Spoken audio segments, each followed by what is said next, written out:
해법을 찾는 토론 이슈엔 직설 시작합니다. 서울시가 아이를 봐주는 할머니, 할아버지 등 친인척에게 한 달에 30만 원씩을 주겠다고 합니다. 이처럼 돌봄 수당을 도입해서 아이 키우기 좋은 서울을 만들겠다고 한 건데요. 지난 2006년부터만 따져봐도 이 저출산 대책에 200조 원을 쏟아부었지만 우리나라의 출산율은 세계 최저 수준까지 떨어졌습니다. 이번 서울시의 돌봄 수당 제도가 저출산 문제를 극복할 수 있는 해법이 될 수 있을지 지금부터 이야기 나눠보겠습니다.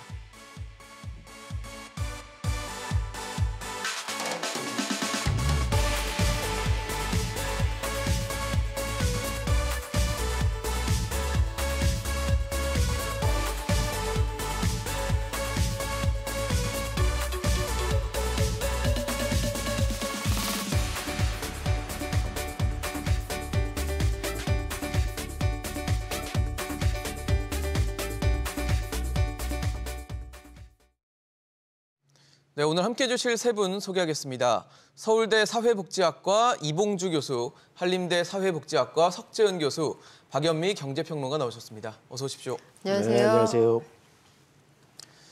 네, 저희 저출산 고령화 이 단어 자체를 굉장히 쉽게 얘기하지만 참 해결하기 힘든 숙제가 되고 있고 그 골은 더 깊어지고 있는 것 같습니다. 그래서 이 문제를 해결하기 위해서 서울에서는 할머니, 할아버지뿐만 아니라 사촌 이내의 친인척이 월 40시간 이상 아이를 돌볼 경우에는 돌봄 수당 월 30만 원을 준다고 합니다. 이렇게 됐을 때 과연 부모들이 육아의 부담을 좀 덜면서 육아에 대한 생각들도 좀 바뀔 수 있을지도 궁금한데요. 이봉주 교수님, 네. 어떠세요? 서울시 대책 보셨잖아요. 네네. 어떻게 보십니까? 물론 이번에 이제 친인척 분들에게 이런 돌봄 수당을 지급하는 거는 그동안에 어떻게 생각하면 친인척 분들이 순수히 자부담으로 이 돌봄 부담을 고스란히 안고 있던 그 부담을 네네. 더는 데는 상당히 도움이 될 거다 이런 생각이 듭니다. 그리고 또 이것이 어떻게 생각하면 부모님의 입장에서는 예. 이제 이런 돌봄을 부탁하게 되는 경우에 사실 심리적인 부담도 꽤 있죠. 미안함이라는 게. 그렇습니다. 예. 그럴 경우에 이제 이런 돌봄 수당이 이 부담감을 덜어주는 데는 도움이 될 거다 이렇게 생각을 합니다. 예. 이제 그럼에도 불구하고 이 또 돌봄 수당이 도입이 되면서 파생할 수 있는 약간의 부작용 이런 네. 것도 좀 세심하게 챙겨봐야 될 필요는 있을 것으로 보입니다. 왜 그러냐면 예. 이 친인척분들이 이렇게 아이를 돌봐 주시려면 네. 사실은 근거리에 거주한다든지 이렇게 돼서 사실 먼 거리에 거주하는 경우는 이거를 하고 않죠. 싶어도 할 수가 없는 거죠. 그렇죠. 그래서 이제 형평성 차원이라든지 이런 차원에서 어떻게 생각하면 생길 수 있는 부작용 또 형평성 문제 네. 이런 것들은 좀 세심하게 꼼꼼하게 챙겨볼 필요가 있다 이렇게 생각이 듭니다. 네, 부작용도 챙겨봐야 된다. 사실 월 30만 원 준다고 하니까 뭐 나쁘진 않을 것 같긴 한데 진짜 좋은 우리가 원하는 효과를 얻을 수 있을지를 좀 여쭤보고 싶거든요. 어떻게 보세요, 교수님? 일단 이 서비스, 그러니까 돌봄 수당 같은 경우에 지금 보육 서비스를 받는 분들도 주는 것이고요. 그다음에 집에서 돌봄을 하는 경우에도 받을 수 있는 이제 그런 수당으로 설계가 되어 있는 것으로 예. 되어 있어요. 그러니까 사실은 일단 어쨌든 돌봄에 어떻게든 도움이 될 거다라고는 보고요. 아까 말씀하셨던 여러 가지 좀 이제 쟁점들은 있을 수는 있겠지만 일단 도움은 될 거다 이렇게 보여집니다. 도움은 될 거다. 근데 사실 도움은 될 거다 정도라기보다는 어쨌든 우리나라의 아주 큰 숙제라고 할 수 있는 이 저출산 문제, 그러니까 아이를 낳는 것 자체를 부담스러워하고 꺼려하는 어떤 그런 것들에 대한 도움이 좀 됐으면 좋겠다는 생각까지도 드는데 어떻게 보세요? 그 정도까지는 좀 어렵다고 봐야 될까요? 지금 이제 돌봄 수당을 사실 예. 지자체에서 실시한 곳이 몇 군데 있었어요. 근데 어떻게 보면 하나의 급여나 하나의 제도로 바로 네. 저출산에 유의미한 영향을 준다 이렇게 이제 보기는 어려운데 강원도 같은 경우에는 사실은 돌봄 수당을 도입한 이후에 예. 좀 유의미하게 출산율이 올라갔다 이런 식의 이제 결과들은 있습니다. 그래서 어쨌든 돌봄에 대한 부담이 저출산을 또 부추기는 네. 그런 이제 중요한 요인 중에 하나이기 때문에 아무래도 사회가 같이 돌봄을 부담한다라는 것이 아무래도 부모에게는 출산을 결심하는데 좀 더 도움이 될 거다라는 것은 분명한 것 같습니다. 평론가님은 어떻게 네. 보세요? 뭐 어떤 제도든지 없는 것보단 낫다고 생각을 하고 서울시나 뭐 서울시뿐만 아니라 정부 차원에서도 구체적으로 현장에서 원하는 게 어떤 건지 지켜보겠다, 들여다보겠다, 관심을 표명하는 게 아마 모든 정책의 시작일 텐데 30만 원을 준다고 해서 출산율이 올라가진 않겠죠. 다만 이게 출산이나 육아에 대한 부담을 덜어준다기보다는 네네. 마음의 부담은 좀 덜어줄 수 있을 것 마음의 같습니다. 부담. 실질적으로 그 가까운 친척이나 조부모가 아이를 돌보는 경우에 물론 그냥 마음으로 봐주시는 경우도 있겠지만 부모들이 일정 정도 용돈 수준의 비용은 부담을 하게 되거든요. 보통 감사합니다 드리게 되는데 적정선 혹은 본인들의 소득 대비해서 여러 가지 고민이 좀 있을 거예요. 맞아요. 근데 여기에서 30만 원씩 얹어드리는 그 정부나 시 차원의 지원이 있다라고 하면은 뭐 마다할 이유는 없을 텐데 당장 이게 근본적으로 환경을 바꾼다라기보다는 여기서 이제 시작한다 그리고 대상을 확대해 간다 이런 약속들이 좀 필요할 것 같습니다. 네, 지금 저희가 화면에도 보여드리고 있지만 이게 뭐 아이가 있는 모든 분들한테 드리는 그런 수당은 아닙니다. 지금은 이제 말씀하신 것처럼 이제 시작 단계이기 때문에 다소 뭐 어떻게 보면 제한이라는 게 있어요. 그래서 36개월 이하의 영아에게 또 기준 중위소득이라는 어떤 150%의 제한도 걸려 있고요. 이 육아를 도와주시는 분들도 사촌 이내의 친인척을 대상으로 하고 있는 상황, 어떤 이런 상황들이 분명히 조건으로 달려 있는데 제가 좀 눈여겨볼 만한 부분은 소득이 아닌가 싶어요. 지금 기준 종이소득 한 150%라고 하는데 만약에 아이가 한 명 있다면 보통 3인 가족일 거예요. 3인 가구에서 월 소득이 한 629만 원 정도가 그 액수에 만족을 한다고 해요. 교수님 어떠세요? 이 정도 액수면은 그래도 현실적으로 좀 뭐 도움이 될 수 있는, 도움을 필요로 하는 분들한테 다 간다라고 봐야 될까요? 네, 그렇게 보입니다. 그리고 중위소득 150%면 다른 그 복지 제도에 비해서는 상당히 높게 잡은 뭐 보통 100% 이런 식이죠. 그렇죠. 예, 혹은 뭐 중위소득의 50%든지 더 60% 낮은. 이렇게 가는데 그래서 어떻게 생각하면 중산층까지도 커버를 한다는 어떤 정책적 의지는 표방이 된 거다 이렇게 보입니다. 이제 그런데 예. 이게 이제 항상 이렇게 소득을 정할 때 문제는 네. 그 소득의 그 기준선이 근거가 사실은 상당히 만들기가 쉽지가 않죠. 왜 150%냐? 왜 200%가 아니냐? 그렇죠. 왜 이렇게 정했냐에 대해서. 그래서 그리고 또 이렇게 150%를 정해놓고 보면 네. 사실은 이 돌봄 수당을 받기 위해서는 이제 소득도 증명을 해야 되고 또 소득도 심사를 해야 되고 이런 어떻게 생각하면 행정적인 비용도 꽤 들 수 있는 거죠. 네네. 이제 그리고 또 그 기준선에 조금 밑이나 조금 위라는 차이만으로 어떤 분들은 돌봄 수당을 지급받고 어떤 분들은 돌봄 수당을 지급받지 못하게 되면 약간 들 수 있는 문제는 똑같이 돌봄 부담을 안는데 어떤 분들은 수당을 받으시는 분이고 어떤 분은 수당을 받지 않는 분이 되고 그래서 이제 그런 문제는 앞으로 이 정책을 실제로 시행해 나가면서 조금씩 유연하게 해결할 필요가 있지 않을까 이런 생각이 듭니다.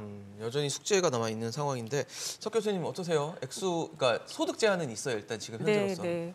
근데 지금 이제 중위소득 그 150%라는 기준을 보면 예. 그게 지금 이제 월소득으로 29만 원, 네, 그 그다음에 정도 되죠. 이제 연소득으로 보면 한 7천만 원이 넘잖아요. 그렇겠죠.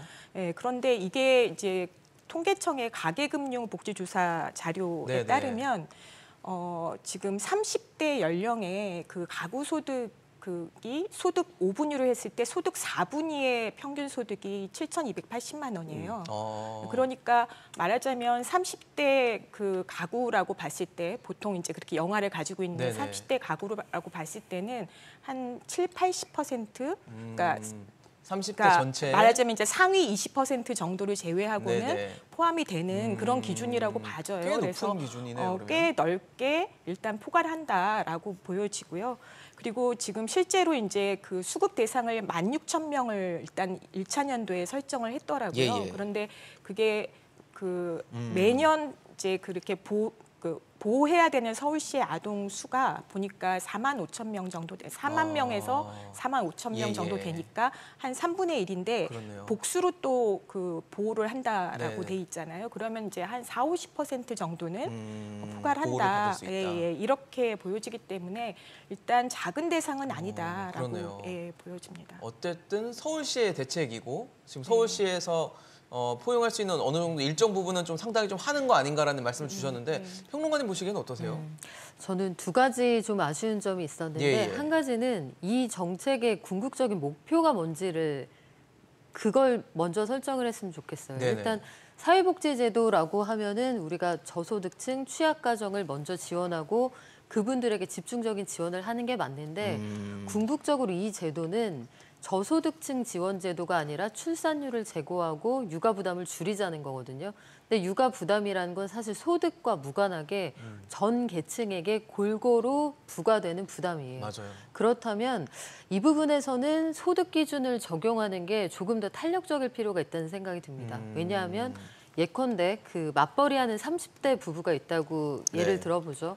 중견기업 이상의 기업에 다니는 맞벌이 부부가 뭐 양쪽 다 경력이 뭐 5년에서 10년 정도 된다.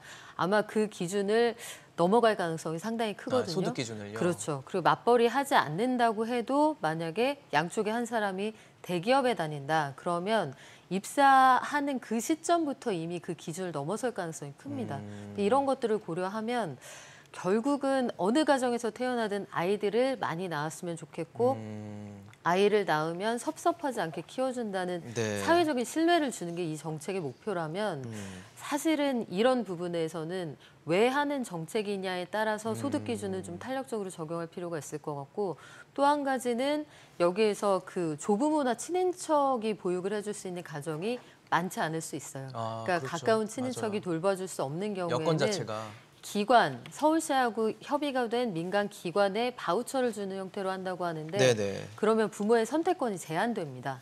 그래서 부모들이 항상 현장에서 얘기를 들어보면 가장 원하는 건 어린이집이든 뭐 이런 경우이든 산후조리원이든 네네. 현금성 지원은 수혜자에게 직접 주면 좋겠다라고들 말씀을 하시거든요. 바우처가 아니라. 그렇죠. 예. 그래서 선택권이 이 제도를 이용하는 사람에게 있으면 좋지 않을까 이런 생각이 드는데 현장의 고민이 있겠습니다만 그러네요. 그러니까 수요자들 얘기가 조금 더 반영이 되면 좋지 않을까 이런 부분에 대한 아쉬움이 있습니다. 결국 이 제도의 혜택을 받는 분들의 목소리를 들어야 된다라는 어떤 가장 큰 어떻게 보면 대전제가 잘 작동을 하고 있는지도 서울시가 좀 체크를 해봐야 될 것 같고 가장 또 우려되는 부분 중 하나는 예산이 필요한데 잘 쓰여야 된다라는 어떻게 보면 또 중요한 조건을 만족을 시켜야 될 텐데 그러다 보니까 이거 혹시 뭐 부정수급하는 거 아니야 이런 의혹이 또 있을 수 있다 보니까 서울시가 이 부분에 대해서는 육아를 도와주시는 아까 말씀드린 뭐 사촌 이내 친인척에 대해서 활동계획서를 내거나 뭐 확약서를 받거나 또 소정의 교육도 받아서 진행을 해서 사전에 이런 부정수급은 좀 우리가 차단을 하겠다라고 하는데 어떻게 보세요? 항상 뭐 이러다 보면은 장부에 예산이 들어가다 보면 어떻게든 이렇게 좀 뭐 부정적으로 빼가시는 분들도 계시거든요. 이제 그 육아 조력자 분들로부터 활동 계획서를 받는다든지 네. 뭐 확약서를 받는다든지 교육을 한다든지 하는 거는 이 돌봄의 질 관리 차원에서도 중요할 것 같고요. 또 그게 여기서 얘기하는 부정수급 네. 우려를 조금은 줄일 수 있다고 봅니다. 하지만 이런 그 모든 정책에서 볼 수 있듯이 이런 부정수급의 문제를 완전히 줄이기는 쉽지 않죠. 거의 불가능하다고 사실은 봐야죠. 불가능하다고 예. 봐야죠. 저는 오히려 이 부정수급의 문제에서 이 문제를 볼 수도 있지만 네네. 좀 다른 시각에서 보면 예. 이렇게 이제 돌봄 수당을 지급하게 되면 특히 할아버지 할머니 분들 같은 경우는 이제 돌봄을 하시는데 신체적이나 정신적인 부담 자체도 상당할 수 있거든요. 그렇죠. 그래서 네. 이제 건강상의 힘드시니까. 이슈라든지 이런 것들을 오히려 이 부정수급의 문제에서 어떻게 보면 그 부정적인 시각에서 보기보다는 네네. 그런 분들이 이런 그 돌봄을 잘 할 수 있도록 건강상이라든지 심리적이라든지 이런 거에 대한 지원 이런 대책도 네네. 같이 좀 생각해 볼 필요가 있지 않나 이런 생각이 듭니다. 그러니까 어떻게 보면 손자나 손녀를 보는 네. 할아버지 할머니의 건강을 관리해 준다든지 이런 데도 좀 쓰여야 되는 부분이 있다는 네, 얘기겠네요. 그게 사실은 엄청난 부담이거든요. 맞아요. 힘들죠. 그게 소위 얘기하는 황혼 육아. 양육 부담인데 이제는 수당까지 준다고 그러니까 안 맡아줄 부담이 이유가 좀 별로 네, 없는 그렇죠. 거죠. 그러니까 네. 이제 부담을 고스란히 떠맡게 되는데 그게 사실은 연령이 상당히 고령이신 할아버지 그렇죠. 할머니의 경우는 그 자체가 또 상당한 건강상의 부담도 될 수 있거든요. 맞네요. 오히려 그런 거에 대한 지원 이런 거를 통해서 사실은 어떻게 생각하면 할아버지, 부정수급 할머니들이, 이런 우려를 긍정적인 측면에서 바라볼 보충할 수도 수 있는 있겠다. 거죠. 네. 어떻게 보세요, 교수님? 사실 이제 현금급여는 항상 네네. 오용의 맞아요. 오용과 문제, 남용의 네, 가능성들을 부작용들. 가지고 있고요. 때문에 뭐 부모랑 담합해서 실제로는 잘 돌보지 않는데 뭐 돌보는 것처럼 이렇게 수당만 챙기는 그러니까요. 어떻게 보면 정책 효과를 반감시킬 수 있는. 그렇게 할 수 있는 그런 여러 가지 이제 뭐 시나리오들이 우리가 이제 뭐 의심이 되기도 네. 하는데요. 근데 가끔 사실은 정책이 그 별 생각 없었던 시민들을 좀 어떻게 보면은 그런 어떤 부정의 길로 유혹하는 경우들이 있어요. 그래서 이제 그런 부분들은 사실 정책이 항상 경계를 해야 되는 부분이고요. 그렇죠. 때문에 뭐 여러 가지 지금의 그 이런 견제 장치들을 통해서 우리가 모니터링을 하는 게 중요한데요. 네네. 사실 더욱 중요한 건 뭐냐면 아까도 여러 패널께서 말씀을 하셨지만 네. 이렇게 부모의 아동 돌봄을 좀 더 효과적으로 지원하는 게 사실은 목적이라고 하면은 부모가 이 총체적으로 돌봄 자원, 말하자면 돌봄 서비스 지원해 주는 거랑 그다음에 현금급여 지원해 주는 거에 총체적인 자원에 대한 배분권, 선택권을 가지고 이 정책이 운용될 수 있도록 오히려 부모에게 저는 선택권을. 이 돌봄 수당 자체를 같이 이 서비스의 총량을 어쨌든 할당을 해주고 네네. 그걸 가지고 부모가 최적화해가지고 서비스와 현금을 나눠서 쓸 수 있도록 하는 정책이 훨씬 더 바람직할 거다 이렇게 생각을 합니다. 어떻게 보면 아까 평론가님 말씀하신 거랑 네. 궤를 좀 같이 하는 얘기인 것 같다는 생각이 드는데 뭐 결과적으로는 그런 것 같아요. 이 육아를 하는 데 있어서 부담을 좀 어떻게 하면 잘 덜어줄 수 있을까에 대한 궁극적인 목표를 다해야 된다 생각이 들거든요. 네. 그리고 말씀하신 것처럼 그 이제 소득 기준 이런 네네. 것들에 대해서 아쉬움이 있지만 네네. 부정수급에 대한 우려도 분명히 있을 수 그러니까요. 있죠. 항상 나오는 이야기인데 저는 사실 그렇습니다. 부정수급이 100% 막아지는 제도는 없다고 맞아요. 봐요. 다만 네. 이런 제도가 생겼을 때 사촌 이내 친인척이 정말 그런 분들 드물 거라고 생각하지만 혹여 부정수급을 한다고 해도 네. 대전제는 아이가 없으면 부정수급이 불가능하거든요. 그러면 그 돈이 어쨌든 그 아이 언저리에서 쓰여질 가능성이 있다고 봐요. 그래서 부정수급은 절대 안 되고 이거는 불법입니다만 네. 이 안에서 그렇게 생각하는 사람들조차도 육아, 출산, 보육에 대한 관심이 제고된다고 하면 저는 거기서도 이 정책이 가지고 있는 효과가 어느 정도는 제고되는 부분이 있다고 네, 보거든요. 네. 그리고 앞서 교수님 말씀하신 것에 참 공감하는 것이 예. 부모를 중심으로 지급이 된다라고 하면 어떤 부분에 어떻게 최적화돼서 배분할 건지는 부모가 제일 잘 알아요. 그래서 기관에다가 집중적으로 지원을 한다든지 아니면 그런 방식으로 그 말하자면 한 단계를 거쳐서 지원하는 방식은 이게 또 관리하는 데 문제가 생길 수 맞아요. 있거든요. 다만 그 프로그램 가운데 교육을 이수하게 한다거나 뭐 이런 것들을 넣은 건 저는 바람직하다고 보는 게 이게 반드시 부정수급을 직접 막아준다라기보다는 네네. 책임감을 부여한다는 측면에서 그렇다고 봅니다. 이 아이에게 혹여라도 뭐 건강상이나 안전 문제나 우리가 그 상상하고 싶지 않은 그런 상황이 네네.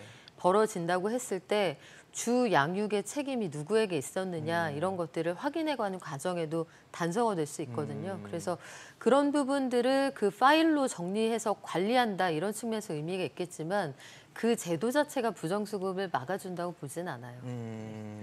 어떻게 보면 말씀하신 거는 부정수급은 절대 하면 안 된다라는 전제 네. 하에서 지금 말씀을 주셨다는 거를 말씀을 드리고요. 어쨌든 아이를 만약에 볼 수 없는 상황이라면 어쨌든 보육시설을 필요로 하게 되는 경우들이 사실 굉장히 많습니다. 아까 말씀하신 것처럼 뭐 조부모나 친인척이 주변에 없다면 그리고 내가 보기 힘들다면 결국은 시설에 좀 부탁을 드려야 되는 상황이 올 텐데 그러다 보니까 서울시가 2026년까지 야간 보육 어린이집 등 뭐 긴급 이 돌봄 제공하는 기관이나 그다음에 국공립, 서울형 어린이집도 확대하겠다라고 해서 시설에 대한 어떤 기반, 인프라도 좀 넓혀보겠다라고 했는데 어떻게 보세요? 일단 시설이 늘어난다는 건 그만큼 맞벌이 부부들이나 이런 부부들이 이제 부담 없이 그래도 아이를 좀 맡길 수 있는 자리가 생긴다라는 건데 실제적으로 효과가 있다라고 보십니까? 네, 저는 효과가 있을 것이라고 보입니다. 예, 예. 특히 이제 그동안의 돌봄의 사각지대였던 야간 보육이라든지 네네. 또 긴급 돌봄 이런 제공기관들의 수를 늘리는 것은 확실히 그런 어떤 사각지대를 줄이는 데는 효과가 있을 것이다 이런 네. 생각이 듭니다. 다만 이제 과연 이게 이 정도면 말씀하신 것처럼 이제 맞벌이 부부들이 안심하고 아이를 맡길 수 있을 것이냐. 그렇죠. 그게 이제 중요할 이게 것 이제 같아요. 궁극적인 질문인데 네, 예. 이제 그 질문을 놓고 생각하면 지금 이 대책 발표된 대책과 같이 수를 늘리고 또 이런 그 센터들을 늘리는 것은 긍정적이긴 하지만 어떻게 생각하면 단순히 수를 양을 늘리는 거를 넘어서서 사실은 보육 서비스의 질을 어떻게 높일 것인가에 대한 이 정책적인 대책이 이제는 진짜 시급하다 이런 생각이 듭니다. 왜냐하면 부모님들의 입장에서는 내가 안심하고 아이를 맡기려면 그 보육 서비스에 대한 신뢰도 있어야 되고 그렇죠. 그 서비스의 질에 대한 어떻게 생각하면 안전장치도 있어야 되고 또 빈번히 발생하는 이런 보육시설에서의 어린이 안전의 문제라든지 이런 거가 사실은 대책이 마련돼야 사실 안심하고 맡길 수 있는데 그렇죠. 그래서 맞아요. 이제 이렇게 수를 늘려서 이런 사각지대를 줄이는 것도 중요하지만 네. 이제는 단순히 양을 늘리는 어떤 대책을 넘어서서 보육 서비스의 질을 높이는 그래서 현실적으로 진짜 안심하고 맡길 수 있는 여건을 만드는 게 이제는 상당히 중요한 과제라는 생각이 듭니다. 저는 이봉주 교수님이 중요한 화두를 던지셨다고 생각이 드는 게 질적인 문제 항상 얘기가 되잖아요. 저희가 뭐 그러면 안 되는데 어린이집에서 뭐 폭행이 일어난다거나 폭력이 일어나서 안타까운 일들이 막 발생하고 이런 것들을 봤을 때 양이 늘어나면 그만큼 그 기준도 많이 좀 하향되는 건 아닌가. 어떤 교사의 질이라든지 서비스의 질 자체가 낮아지는 건 아닌가라는 걱정을 하시는 부모님도 계실 것 같아요. 그런 부분은 어떻게 챙겨야 될까요? 지금 일단 서울시에서 이제 확대한다라고 했었던 거는 이제 공보육, 그러니까 그렇죠. 국공립에 국공립 대한 쪽에. 조금 더 이제 부모들이 선호하고 믿고 신뢰하는 공보육을 좀 더 확대하고 그걸 71%까지 늘린다라고 하는 네, 거니까 그렇죠. 어떻게 보면은 이제 보육의 질을 높인다라고 하는 것들이 어느 정도 내포된 얘기다라고는 보여지는데 이봉주 교수님 말씀하신 부분처럼 이것이 그냥 단순히 국공립만 늘린다라고 되는 것이 아니라 그 내에서도 보육교사의 뭐 처우 개선이나 처우 개선을 통해서 좋은 맞아요. 보육교사를 조금 더 우리가 확보를 할 수 있다거나 그리고 근로 환경 자체가 좀 좋아져야지 아이들에게 가는 이 돌봄의 질이 좋아지기 때문에 네. 그런 부분들에 대해서 우리가 좀 더 내실 있게 챙겨봐야 되겠다라는 생각을 합니다. 네. 그렇네요. 좋은 서비스를 주려면 서비스를 제공하는 분들이 또 좋은 환경에서 좋은 또 급여를 받으면서 일을 해야지 좋은 서비스가 나올 수 있을 것 같다는 생각이 드는데 이런 게 좀 연계가 같이 됐으면 좋겠어요. 그렇죠. 처우 개선이 아마 제일 중요한 문제일 맞아요. 거예요. 아이들 돌보는 게 집에서 우리 애 하나만 돌보기도 얼마나 힘이 듭니까? 그러니까요. 그런데 그런 아이들을 매일매일 사랑으로 먹이고 입히고 씻기고 다 해주시거든요. 맞아요. 선생님들이. 네. 이 상황을 고려하면 현실적인 처우 개선 너무나 필요할 거고 일단 저는 그 첫 술에 배부를 수는 없다고 봐요. 사표를 쓰려면 입사를 해야 되거든요. 그렇죠. 입사를 안 했는데 사표부터 걱정할 수는 사표부터 없죠. 걱정할 수는 네. 없는 거거든요. 일단은 접근성이 좋은 그 어린이 보육시설이 늘어나는 게 가장 먼저일 거고 뭐 CCTV 같은 것도 항상 논란이 있습니다만 예. 서로 믿고 하면 좋은데 또 안타까운 사고들이 있으니까 그러니까요. 야간에 긴급하게 아이를 맡겨야 되는 상황이 된다는 거는 일단 기본적으로 부모가 굉장히 불안하다는 뜻이에요. 두 번째는 늦게까지 아이를 봐주는 어린이집들이 있습니다만 대부분 아이가 혼자 남겨지는 걸 꺼려하기 때문에 맞아요. 부모들 입장에서는 영유아를 가급적이면 일찍 데려오려고 하거든요. 네네. 근데 그런 모든 상황이 충족되지 않을 때 긴급하게 야간에 아이를 맡긴다. 모든 상황이 굉장히 불안한데 그렇죠. 여기에 낯선 곳에 믿기가 완전히 그 네. 신뢰가 형성되지 아는 않은 곳에. 사람과 기관에 맡긴다면 굉장히 모험이 필요한 일이라서 이런 상황이 된다면 CCTV로 언제든 아이 상황 확인할 수 있다. 이분이 누군지 내가 안면이 없어도 누군지 충분히 확인할 수 있다.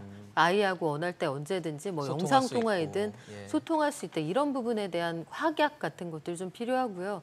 시설을 좀 안전하게 작더라도 요소에 그 접근성을 높이는 게 저는 굉장히 중요하다고 봐요. 맞습니다. 그러니까 크고 멋들어지게 짓는 것보다는 가정식이라고 해도 그런 것들을 늘려가는 게 아마 시작이 아닐까 싶습니다. 네.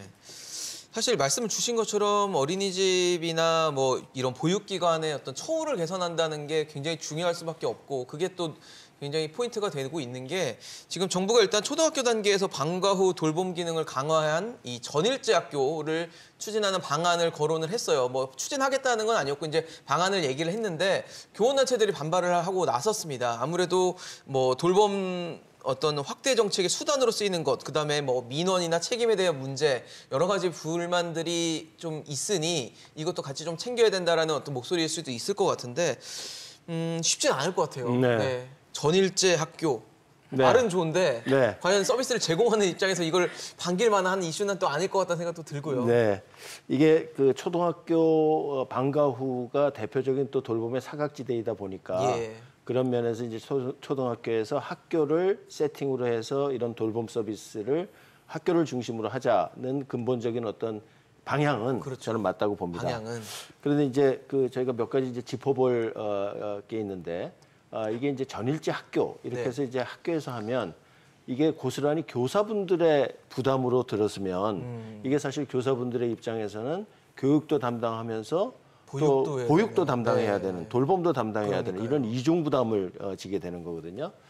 그래서 이거는 제가 생각하기에는 학교를 장으로 해서 이런 서비스를 늘려나가더라도 이거를 고스란히 교사분들의 어떤 부담으로 돌리기보다는 지역사회에 이런 보육 서비스를 담당하는 분들이 학교와 연계해서 학교를 세팅으로 이런 서비스를 감당할 수 있도록 이런 연계 체계를 만드는 것이 저는 상당히 중요하다고 보고요. 또 하나는 그 이제 전일제 학교인데요. 네. 드는 생각은 이게 부모님들의 입장에서는 아이가 학교에 있으니까 안전하고 또 돌봄도 잘 맡아주니까 안심이 될지 모르지만 아이의 입장에서는 이게 어떨까도 우리가 한번 생각해 볼 필요가 있다는 생각이 굉장히 듭니다. 중요하네요. 네, 아이의 입장. 특히 이제 연령이 어린 저학년의 경우는 네네. 하루 종일 학교에 있는다는 게 그렇게 썩 즐거울 것 같지는 또 않거든요. 스트레스가 될 수도 있을 것 같아요. 저는 그것도 스트레스가 될 수 있다고 예. 봅니다. 그래서 이거 어떻게 생각하면 아동의 발달 단계라든지 연령에 따라서 이 돌봄이 중요하긴 합니다만 학교라는 세팅에서 하루 종일 학교에 있다?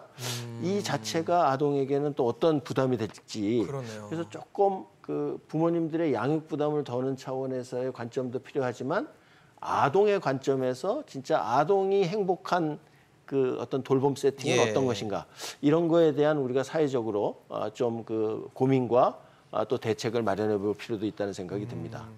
이거 정말 어렵네요. 제가 세 분 말씀 들으면서 생각되는 거 정말 어려운 문제가 이런 문제가 되고 있다라는 생각이 좀 들면서 사실 아이를 불가피하게 못 보시는 부모들이 계세요. 네. 그래서 어쩔 수 없이 어딘가 맡겨야 되는데 뭐 사실 좋아서 맡기시겠어요. 본인이 보고 싶은데 안 되니까 맡기시는 건데 또 아이의 입장에서는 하루 종일 어딘가 있다는 게 부모와 떨어져 있다는 게 또 굉장히 스트레스가 될 수도 있겠다는 생각이 드네요. 쉽지가 않아요. 네, 말씀하신 대로 사실은 초등 그 돌봄이 이 방과 후 돌봄 자체가 조금 사각지대에 있는 건 사실이고요. 그래서 우리가 좀 보완해야 되는 영역인 건 사실인데 지금 현재 그 초등 돌봄 교실이 일단 운영이 되는 게 있고요. 네. 그다음에 지자체 차원에서는 복지부의 이제 정책으로 다 함께 돌봄센터라는 거가 있고, 지자체에서 하는 거예요? 예, 지자체에서 그다음에 또 저기 지역아동센터가 있어요. 네. 그래서 지역아동센터랑 다 함께 돌봄에서 이제 보호되는 그러니까 그 돌봐지는 아동이 한 20만 명 정도 되고, 그다음에 이제 돌봄교실에서 그 돌봐지는 아동이 한 33만 명. 그래서 사실은 이제 양적으로는 돌봄교실이 많은데 예. 이 돌봄교실이 말씀하셨던 것처럼 교사가 굉장히 부담을 가지는 거예요. 어떻게 보면 유년기에는 우리가 유보통합이라는 정책 과제를 얘기할 때는 그러니까 돌봄이랑 교육을 통합해서 이렇게 제공을 하자, 이걸 이제 나름 정책의 궁극적인 목표로 지금 삼고 있는데, 초등학생의 경우에 학령기에 접어들게 되면 아무래도 교육의 비중이 커지는 거잖아요. 그렇죠. 그러니까 사실은 이제 교육과 돌봄은 연계되어 있지만 사실은 또 분리된, 그리고 분리된 주체가 사실은 하는 게 더 적절할 것 같다라는 네네. 생각이고, 이봉주 교수님 말씀하셨듯이 저도 아동의 관점이 굉장히 중요한 것 같아요. 아동의 관점에서 학교라는 영역은 그래도 공부하고 수업 받고 이런 이제 곳이라고 하면 말하자면 가정과 같은 돌봄의 장소가 필요한 거죠. 그래서 거기가 이제 학교에서 돌봄의 장소로 이동하는데 뭔가 이제 연계해주는 이런 서비스가 조금 이제 지원이 된다라고 하면 학교를 떠나서 지자체 차원에서 지역에서 마을에서 이제 가정과 같이 돌봐주는 그런 이제 서비스가 지금은 취약층 중심으로 되고 있지만 좀 더 보편적으로 되는 것들이 바람직하지 않겠는가. 그렇게 풀어나가는 것이 오히려 순리가 아닐까 이렇게 생각이 됩니다. 어렵네요, 진짜. 부모, 네. 아이 여기다 돌봄 서비스를 제공하시는 쪽 이것까지 다 감안을 하자면 이거 중점, 그러니까 어떻게 보면 교차되는 지점을 찾기가 좀 쉽지 않겠다는 생각이 들어요. 이게 그 방과 후 돌봄이 지금 어떻게 운영이 되냐면 예. 아이들이 학교를 마치고 이제 집에 갈 친구들이 가고 나면 네네. 저학년에서는 교실을 몇 개 지정을 해요. 선생님들은 퇴근을 아직 안 하셨으니까 예. 중간에 이 어떤 슬레이트 같은 걸 칩니다. 그래서 별도의 공간이 없는 학교에는 대부분 책상을 앞으로 밀어놓고 교실 뒤쪽에서 아이들을 몰아 넣는 방식이에요. 빈 공간으로. 뭐 몰아 네. 넣는다고 표현하기는 좀 네네. 격합니다만 예. 실질적으로 그 여유 있는 환경을 갖춘 학교가 많지 않거든요. 그러면 한 공간을 반으로 나눠서 아직 퇴근하지 않은 원래 그 반 선생님이 앞에 그 책상에서 업무를 보시고 그 뒤에는 그 돌봄 선생님이 오셔서 파트타임으로 이제 일하시는 선생님들이죠. 거기에서 아이들이 그냥 그 교실 바닥에 앉아 있는 거예요. 이걸 위해서 온돌바닥 같은 걸 만들어 놓은 그런 저학년 교실들이 있거든요. 예. 그런데 이제 이렇게 되면 어떤 문제가 있냐면 그 업무를 보시는 선생님도 업무 환경에서 신경 쓰실 게 늘어나게 되죠. 그렇죠. 그 우리 반 애가 거기 뒤에 돌봄 교실에 있다. 그러면 아무래도 부담이 되지 않겠습니까? 그렇겠죠. 그리고 저학년들을 몰아넣기 때문에 1학년이 1학년끼리만 있고 이런 구조가 아니에요. 그러니까 학년이 좀 섞일 수 있습니다. 그러면 1학년 아이들이 학기 초에 아직 학교에 적응하지 않았는데 2학년, 3학년 형아들하고 이제 같이 있을 때 또 그런 그러네요. 문제가 생길 수 있어요. 그리고 말씀하신 것처럼 친구들은 학교 끝나고 다 집에 갔는데 나는 계속 학교에 있어.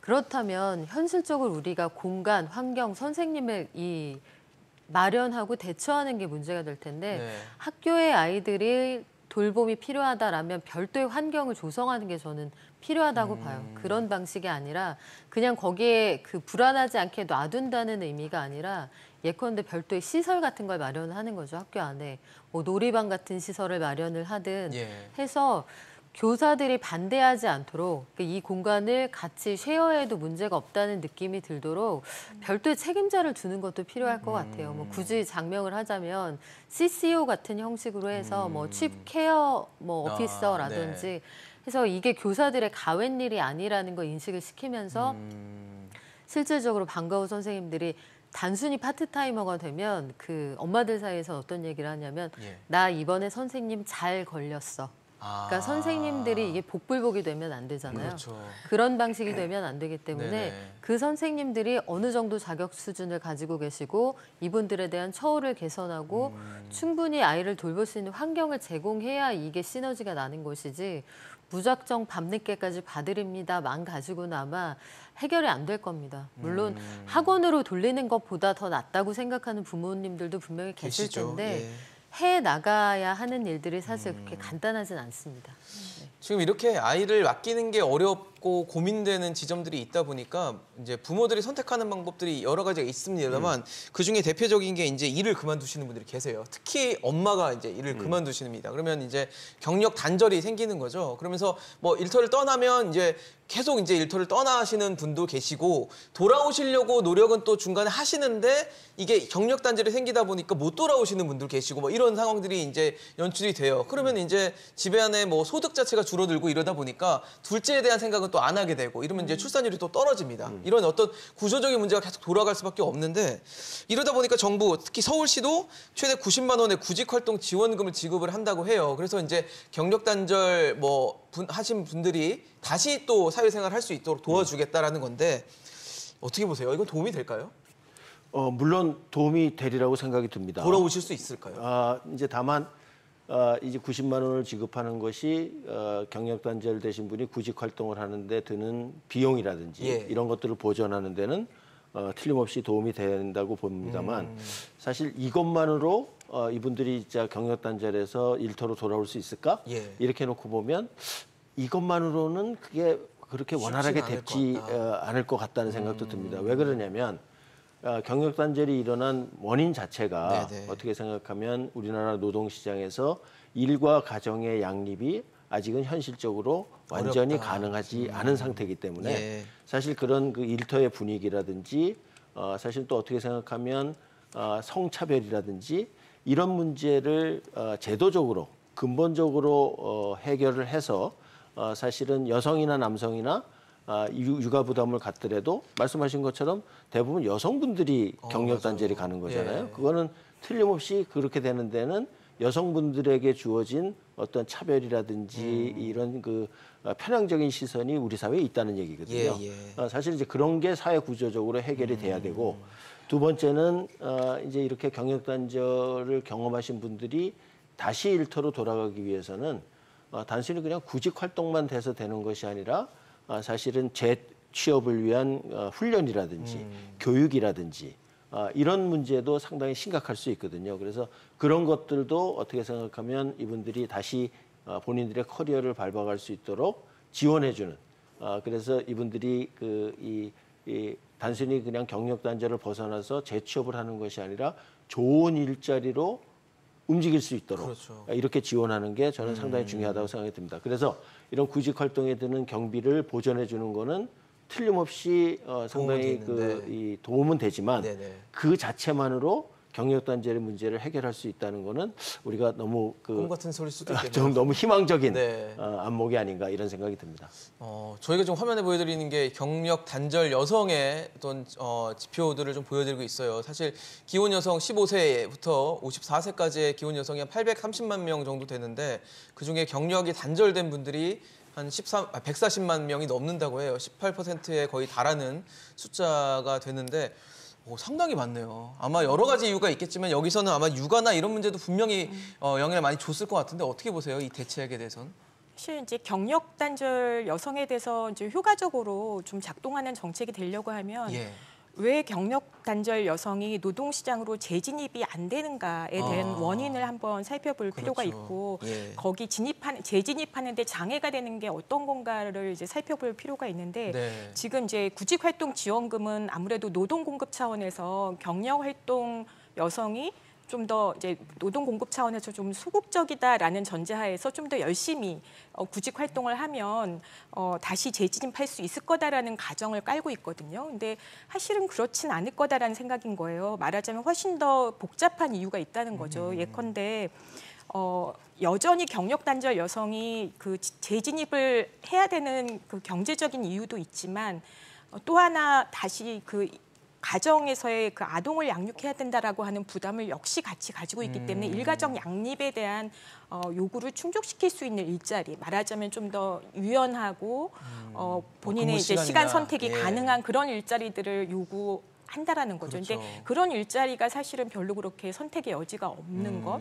그런 거를 어떻게 하면 좀 더 유연한 일자리를 많이 만들까, 이걸 이제 사회 환경적으로 더 만들어주는 그 노력이 필요하고요.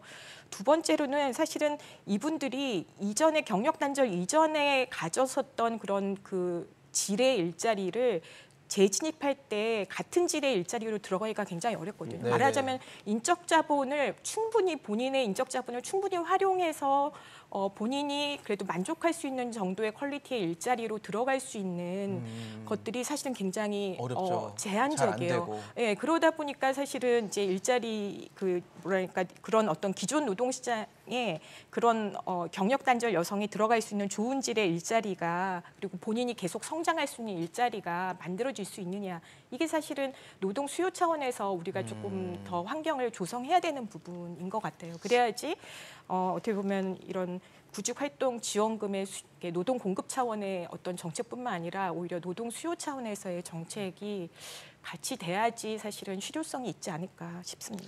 근데 지금 말씀드린 경력 단절이라는 게 이미 현실로 막 나타나고 주변에도 있다 이런 얘기들을 듣고 나 직접 보니까 여성분들이 특히 결혼을 꺼리거나 아예 출산을 꺼리거나 네. 그래도 딩크족이 된다거나 이렇게 되는 경우들이 많은 것 같아요. 그러면 어쨌든 경력 단절을 줄여주거나 아니면 저출산의 문제를 좀 해결할 수 있는 대책들도 같이 좀 병행이 돼야 되는 상황인데 그래서 정부가 내년부터 만 0세 자녀를 둔 부모에게는 월 70만 원, 만 1세 부모에게는 월 35만 원의 부모 급여를 준다고 합니다.